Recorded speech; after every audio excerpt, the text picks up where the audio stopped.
சித்தத்தில் உண்ண அனல். மக்கள் தொலைக்காட்சியில் நலம் தரும் மூலிகை என்கின்ற தொடர் நிகழ்ச்சியில சர்க்கரை நோய்க்கு உரிய மருந்துகளையும் மூலிகைகளையும் பற்றி நாம் பார்த்துக் கொண்டிருக்கிறோம். நமக்கு அன்றாடம் கிடைக்கிற நன்கு தெரிந்து இருக்கிற தாவரங்களையும் உணவுப் பொருள்களையும் எப்படி சர்க்கரை நோயை கட்டுப்படுத்த பயன்படுத்தலாம் என்கின்ற வகையிலே வெந்தயத்தின் பயன்பாடை பற்றி பார்த்தோம். கீழ்க்காய் நெல்லியினுடைய பயன்பாடை பற்றி பார்த்தோம். அதுபோல இன்றைக்கு அங்காடிகளிலே எல்லா காலங்களிலும் கிடைக்கிற, முன்பெல்லாம் கோடை காலத்திலே மட்டும் கிடைத்துக் கொண்டிருந்த கனி, அந்த நெல்லிக்கனி இருக்கிறது. அந்த நெல்லிக்காய், இந்த நெல்லிக்காயைத்தான் நெல்லிக்கனி என்று அழைப்போம். நெல்லிக்கனி என்று தனியாக கனிந்த பழமாக அல்ல, அது முதிர்ந்த காயை நெல்லிக்கனி என்று சொல்லுவது வழக்கம். இந்த நெல்லிக்கனி, நெல்லிக்காய், இந்த நெல்லிக்காயை ஊறுகாய் போட்டு எல்லோரும் உணவாக பயன்படுத்துவார்கள். அந்த நெல்லிக்காயிலே ஏராளமான வைட்டமின் சி சத்து இருக்கிறது. அந்த வைட்டமின் சி சத்து நோய் எதிர்ப்பு தன்மைக்கு மிக மிக அவசியமானது. அது ஒரு ஆன்டி ஆக்சிடென்ட் என்கின்ற பண்பை பெற்றிருப்பதனால நோய் எதிர்ப்பு சக்தியும் நீண்ட ஆயுளையும் தருகிற ஒரு ஆற்றல் நெல்லிக்காய்க்கு இருக்கிறது என்பதை நவீன அறிவியல் உலகம், மருத்துவ உலகம் ஏற்றுக்கொள்கிறது. இந்த கருத்தை தான் வலியுறுத்துகிற வகையிலே அதியமான் ஔவையாருக்கு தனக்கு கிடைத்த நெல்லிக்கனியை கொடுத்தான் என்று நாம் பார்க்கிறோம். அப்படி என்றால் அந்த நெல்லிக்கனிக்கு அவ்வளவு சிறப்பு இருக்கிறது. அந்த நெல்லிக்காயை அன்றாடம் நாம் பயன்படுத்துவது நல்லது. அதனால்தான் திருபலாவிலே ஒரு மூலப்பொருளாக நெல்லிக்காயை சேர்த்திருக்கிறார்கள் என்பதை பற்றியெல்லாம் நாம் முன்னம் பார்த்திருக்கிறோம். இன்றைக்கு நெல்லிக்காய்க்கு சர்க்கரை வியாதியை குணப்படுத்துகிற குணம் இருக்கிறது என்று தமிழ் மருத்துவத்திலே மட்டும் சொல்லப்பட்டிருக்கிற ஒரு செய்தியாக அந்த செய்தியை நான் உங்களுக்கு நேற்றைய தினம் குறிப்பிட்டேன். நெல்லிக்காய்க்கு பித்தம் நீங்கும் அதன் புளிப்பால், செல்லுமே வாதம் அதில் சேர்த்துவப்பால், சொல்லும் ஐயம் ஓடும் அதை சித்தத்தில் உண்ண அனல் தனியும், கூடு பிரமேகம் போம் கூறு என்று தேரையர் ஒரு வெண்பாவை அதற்கு அமைத்திருக்கிறார்கள். நெல்லிக்காய்க்கு ஒரு சிறப்பு என்னவென்றால், நெல்லிக்காயிலே அறுசுவையும் இருக்கிறது.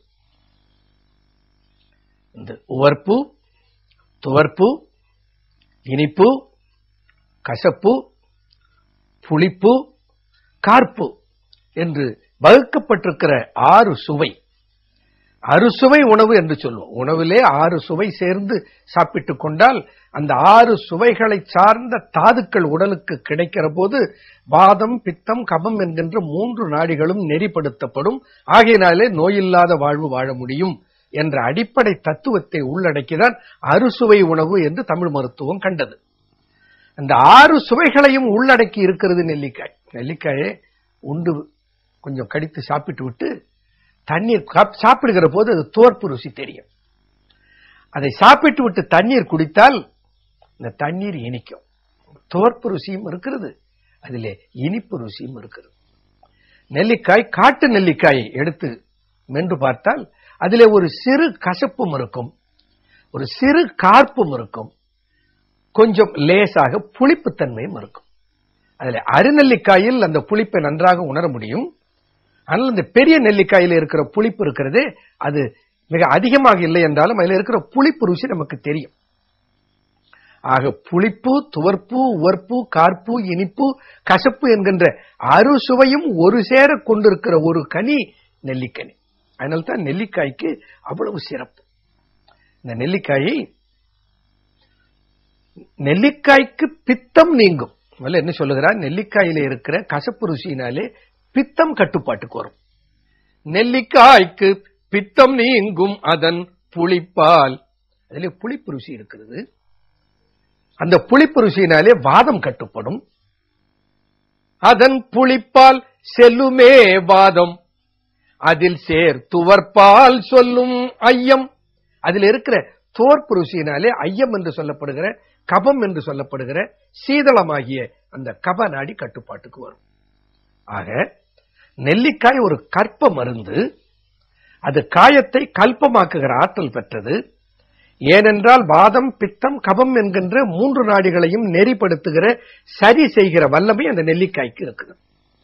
அதனால நெல்லிக்காய்க்கு பித்தம் நீங்கும், அதன் புளிப்பால் செல்லுமே வாதம், அதில் சேர் துவர்ப்பால் சொல்லும் ஐயம் ஓடும். அதை சித்தத்தில் உண்ண, அதை மனதுக்குள்ளே பதித்து அதை உன்னுடைய எண்ணத்துக்குள்ளே வைத்து அன்றாடம் அதை உண்டு கொண்டு வருவாய். சித்தத்தில் உண்ண கூடு பிரமேகம் போம் கூறு. பிரமேகம் அந்த வட சொல்ல பிரமேக் என்று சொல்லுவார்கள். அதை முன்னம் கூட குறிப்பிட்டிருக்கிறேன்.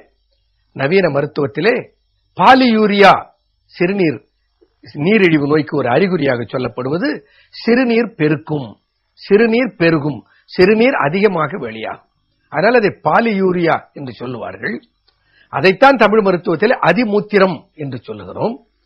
அதே சொல்லை அப்படியே வட சொல்லிலே பிரமேகம் என்று சொல்லுவார்கள். அந்த பிரமேகம்